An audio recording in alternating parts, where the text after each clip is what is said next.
Good morning everyone, welcome back to my channel. সকাল সকাল উঠে আমি আজকে আদিবাসী অয়েলটা মাখছি। আদিবাসী অয়েলের সম্পর্কে আপনাদের অনেকেরই অনেক জিজ্ঞাসা ছিল, আমাকে জিজ্ঞাসা করেছেন। আদিবাসী অয়েলটা আমি হোয়াটসঅ্যাপে বুকিং করি, স্ক্রিনে নাম্বারটা দেওয়া আছে, আপনারা করতে পারেন। তো আদিবাসী অয়েলটা না মেন হচ্ছে হেয়ারটা লম্বা করার জন্য ভীষণ ভালো। চুল গজায় কিনা সেটা নিয়ে আমি বেশি বলতে পারবো না, চুল খুব তাড়াতাড়ি লম্বা হয় সেটুকু আমি বলতে পারি। এবারে বলি, আদিবাসী অয়েলে প্রচুর ভ্যারাইটি আছে। যেরকম আমি মাখি নীলিভৃঙ্গাদি অয়েল, এত গরম না 2 ঘন্টা রেখে শ্যাম্পু করে নেবো। ব্রেকফাস্টে কি খাবি? দই চিড়ে। দই চিড়ে? হ্যাঁ, তো আমি একই চুজ করলাম দই চিড়ে, এবার সবাইকে দিয়ে দাও।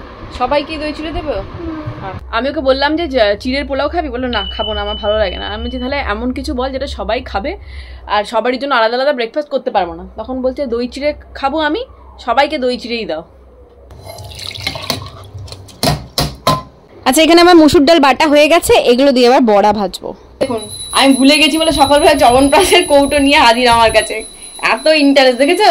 এইটার বেলায় এত ইন্টারেস্ট, অন্যর বেলায় নয়। খেতে ভালোবাসে। হ্যাঁ, খেতে আমরাও ছোটবেলায় দাদুর কাছ থেকে চুরি করে করে খেতাম। দাদু খেত, খাটের তলায় রাখতো, আমি আর মেজ দিই পুরো এক দাদা। মামা, তোমার পার্সেল এসেছে, তুমি নিয়ে এলে এটা নিচ থেকে? Very good. আর তারপরে একটু পুড়ে যাচ্ছে। হ্যাঁ, ওখানটা এত গরম যে আমার এক্ষুনি মাথা ঘুরে পড়ে যাচ্ছিলাম। এটা একটু বেশি বাড়ি বাড়ি বলা হয়ে গেল। হ্যাঁ, আচ্ছা, এর মধ্যে কাঁচা লঙ্কা, কাঁচা পেঁয়াজ আর সাথে অল্প একটু রসুন আর আদা থেঁতো করে দিয়ে দিয়েছি। নুন দিয়ে বেশ ভালো করে ফেটিয়ে নেব।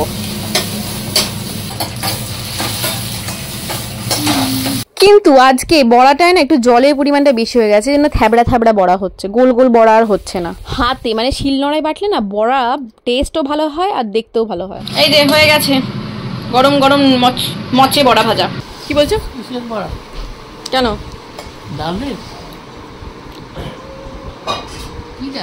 মুসুর ডাল।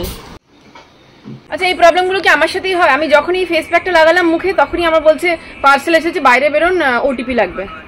বুঝতে পারছেন এই অবস্থায় বাইরে বেরোলে আমাকে লোকে হার্ট ফেল করে যাবে আমাকে দেখে। জানি না, সারাটা দুপুর আমার ওই ভিডিও ছাড়তে ছাড়তে কেটে গেছে, শর্টস হ্যান ত্যান করে। তারপরে একই ভিডিও ফেসবুকেও ছাড়ি, তো সেসব করতে করতে কেটে গেল। এখন আমি আর নদী আর সাহানা 3 জনে মিলে বেরোচ্ছি একটু গঙ্গার পাড়ে হাওয়া খেয়ে আসবো। এখানে নদী সুন্দর করে রেডি হয়ে গেছে, চলো নিচে চলো। নিয়ে যাবো কোথায় জানো? রায়পুর। রায়পুরে কি নদী তীরে বলে কিছু আছে? হ্যাঁ, নদী তীরে চলো। আমাদের বাড়ি থেকে 15-20 মিনিটের ডিস্টেন্সে ওই রায়পুর, তারপরে কিছুক্ষণ গেলেই বুড়ুল। তো ওখানে নাকি প্রচুর রিসর্ট নতুন নতুন হয়েছে, যেখানে আমরা নাইট স্টে করতে পারি, থাকতে পারি। তো ওই ধরনের একটা প্রপার্টি দেখার জন্য আজকে আমরা যাচ্ছি। আগে ড্রাইভিং শিখতে আসতাম, শাহানাও আসতো ড্রাইভিং শিখতে, কিন্তু ও আমার মতো ভয় পেয়ে ছেড়ে দিয়েছে। আমি কন্টিনিউই করিনি, একটু সকালে ওঠা তার মধ্যে ভয়। বাপরে বাপ, আমাদের এখানে রাস্তা ঠিক আছে, যদি হাই রোড যেরকম হাইওয়ে হয় যে ফাঁকা থাকে, সব থেকে ভালো জানিস তো ওই যে প্রিয়াঙ্কা বলতো না, নয়ডা ফাইডা পুরো রাস্তা ফাঁকা, ওইগুলো ড্রাইভিং করে মজা। আমাদের এখানে বিশেষ করে ফার্স্ট গিয়ার ছাড়া গাড়ি এগোবেই না। আমরা এখন রায়পুর গঙ্গাতে চলে এসেছি। এই হচ্ছে রায়পুর গঙ্গা। আমি প্রায় আসি এখানে একা একা, সানসেট হচ্ছে। আচ্ছা, আমরা রায়পুর গঙ্গা থেকে এবার পাহাড়পুঞ্জর দিকে যাচ্ছি। ঠিক আছে, এখানে দেখুন কত নৌকা দাঁড় করানো, অর্ধেক এখানে দারুণ ফটোশুট হয় রে, দারুণ লাগছে দেখতে, সত্যি ভালো লাগছে।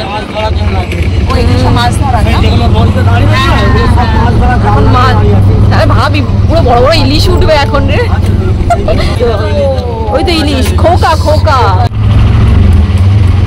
এখানে প্রচুর এদিক ওদিক প্রচুর ঠাকুর আছে, রিসর্টও আছে, ঠাকুরও আছে, দেখবে এখানে প্রচুর মন্দির আছে। জায়গাটা খুব ছোট, রাস্তাটা।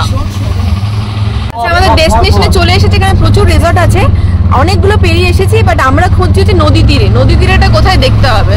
আছে এই যে একটা দুটো পরপর আছে, বন্ধ, এটা তো কোনো নামই নেই, বন্ধ। আমরা চলে এসেছি নদী তীরে, রিফাইন্ড বাই নেচার। বা অসাধারণ লাগছে কিন্তু প্রপার্টিটাতে। ফুলটা আমি দেখতে পাচ্ছি না এখান। তুই উঁকি মারছিস কেন? বল, আমাদের আর কোনো উপায় নেই, কোথা দিয়ে কি ঢুকবো কিছু বুঝতে পারছি না, সব বন্ধ। আচ্ছা, আসছে না একজন ভদ্রলোক। হ্যাঁ হ্যাঁ, এই র্যাবিট তো মাংস খাওয়া হয় না। বল তাহলে আমরা নেক্সট টাইম আসছি তো এখানে নাইট স্টে করতে? 2 মাস। হ্যাঁ, এখানে আসলে অল্প রুম থাকার জন্য সব বুকিং থাকে। 5টা মাত্র রুম, 2টো কটেজ আর 3টে রুম। সেই জন্যই অসুবিধা হয়ে গেছে, আমরা মানে কোনো উইকেন্ডেই ফাঁকা পাবো না। দারুণ লাগছে সন্ধ্যে রাত্রেবেলা এই জায়গাটা, সেই ওই পূর্ণলক্ষ্মীর মতোই লাগছে, পূর্ণলক্ষ্মীর মতোই লাগছে কিছুটা। এই নদীর ধারে আমরা বসেছিলাম। তুই দেখবি বেশি ভিড় হবে না বেশি। আচ্ছা, আমাদের এখানে যদি থাকার ব্যবস্থা কিছু, মানে আমরা যদিও থাকতে আসিনি, জাস্ট জানতে এসেছিলাম, তবু আজকে জাস্ট আমরা এখান থেকে সন্ধ্যাবেলা স্ন্যাক্সটা খেয়ে বেরোবো, চা কফি বা কিছু। দারুণ লাগছে, পাবো চল পাচ্ছি পর্দার ভেতর থেকে।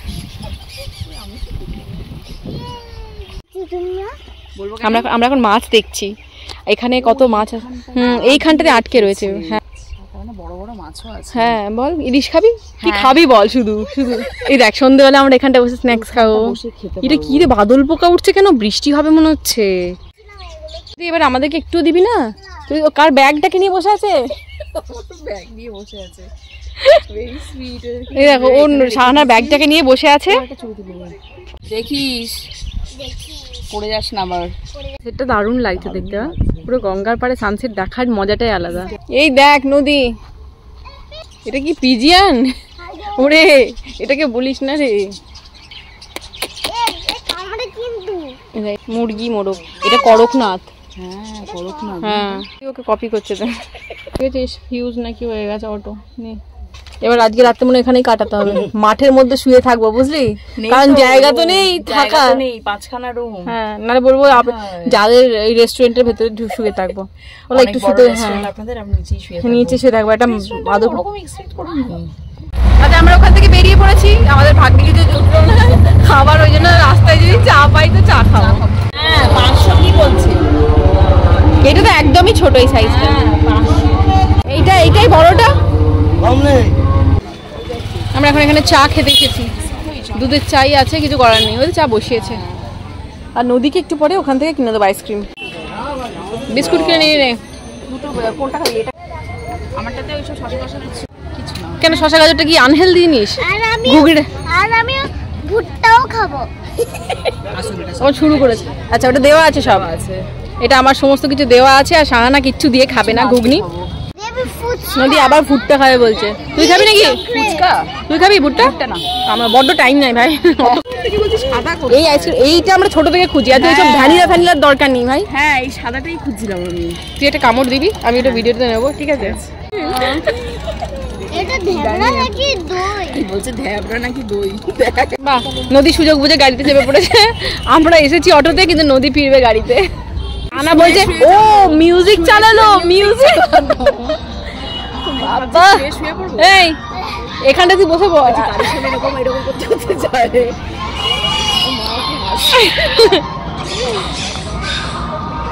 বাবা শাহরুখের গান চলছে রে।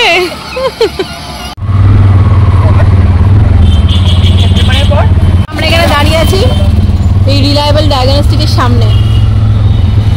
আচ্ছা মিস্টার মুখার্জি অফিস থেকে ফেরার সময় এই সমস্ত জিনিসপত্রগুলো নিয়ে এসেছে। কালকে সর্টেড ভেজিটেবল করব, সেই জন্য এখানে বেবি কর্ন আছে, এখানে মাশরুম আছে, ঠিক আছে? একটা মাশরুম আমি সর্টেড ভেজিটেবল করব, আর বাকিগুলো এমনি তরকারি, মানে মাশরুমের হয় মাশরুম মশালা মাশরুম করব বা চিলি মাশরুম করব, দেখা যাক। আর এখানে একটা বড় সাইজের ক্যাপসিকামও আছে। ওকে এখন বাজছে রাত্রি প্রায় 11:30, না 11:30 পেরিয়ে গেছে, প্রায় 11:45 বাজছে, ঠিক আছে? এখন দেখি কোনো মুভি দেখতে ইচ্ছে করলে দেখবো, নাহলে ঘুমিয়ে পড়বো। আর আপনারাও ঘুমিয়ে পড়ুন।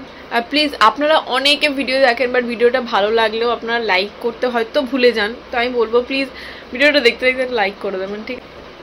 দেখা হচ্ছে কালকে ব্লগে। Bye, good night.